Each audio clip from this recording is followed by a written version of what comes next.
নমস্কার। সনাতন ধর্মকথা চ্যানেলে আপনাদের সবাইকে স্বাগত। আজকে আলোচনা করব রামায়ণের অযোধ্যাকাণ্ডের অষ্টম পর্ব।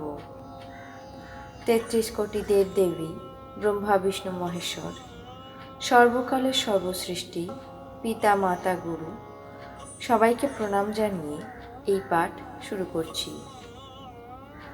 কৌশল্যা যখন শ্রীরামচন্দ্রের বনবাসের কারণ জানতে পারলেন, তখন তিনি স্তব্ধ হয়ে গেলেন।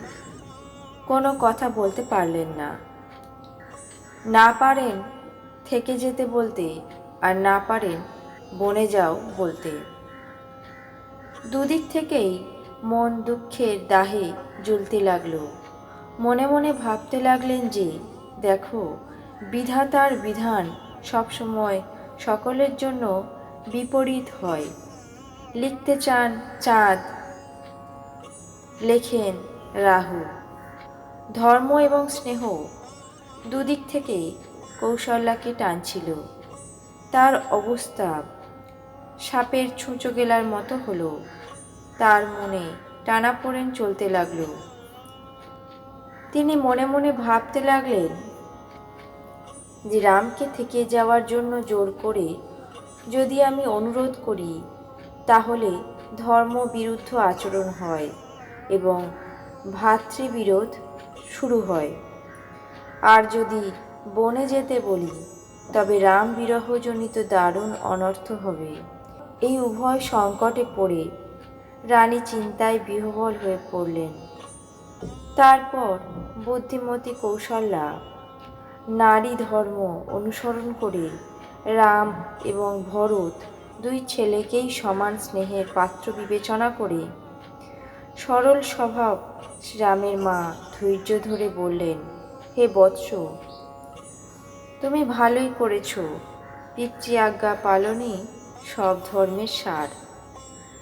রাজত্ব দেবেন বলে বনবাস দিলেন, তাতে আমার বিন্দুমাত্র দুঃখ নেই। দুঃখ আমার এই জন্যই যে, তোমার অবর্তমানে ভরত, মহারাজ দশরথ এবং প্রজাবৃন্দের অত্যন্ত ক্লেশ হবে। বৎস, শুধুমাত্র যদি পিতার আদেশেই হয়, তবে মাকে পিতার থেকে বড় মনে করে বনে যেও না। কিন্তু পিতামাতা দুজনেই যদি তোমাকে বনে যেতে বলে থাকেন, তবে বনবাসও তোমার পক্ষে শত অযোধ্যার সমান হবে। বনদেবতা তোমার পিতা এবং বনদেবী তোমার মাতা হবেন। সেখানকার পশুপক্ষী তোমার চরণ কমলের সেবক হবে। শেষ বয়সে তো রাজাদের বনে যাওয়াই উচিত। কেবলমাত্র তোমার সুকুমার বয়স দেখে মনে দুঃখ হচ্ছে। হে রঘুকুল তিলক, বন বড় ভাগ্যবান, আর এই অযোধ্যা তেমনই অভাগী যা তুমি ছেড়ে যাচ্ছ। আমি যদি বলি আমাকেও তোমার সাথে নিয়ে চলো, তাহলে তোমার মনে সন্দেহ হবে।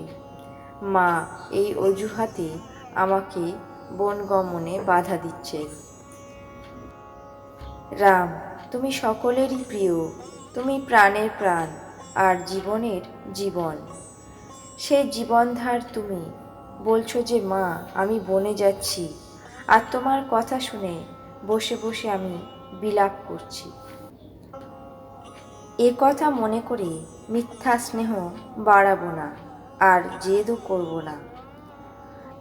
হে রাম, আমি তোমার আমার সম্বন্ধ মনে রেখে, হে প্রিয় সব দেবতা এবং পিতৃগণ, তোমাকে তেমনভাবেই রক্ষা করবেন যেমনভাবে চোখের পাতা চোখকে রক্ষা করে।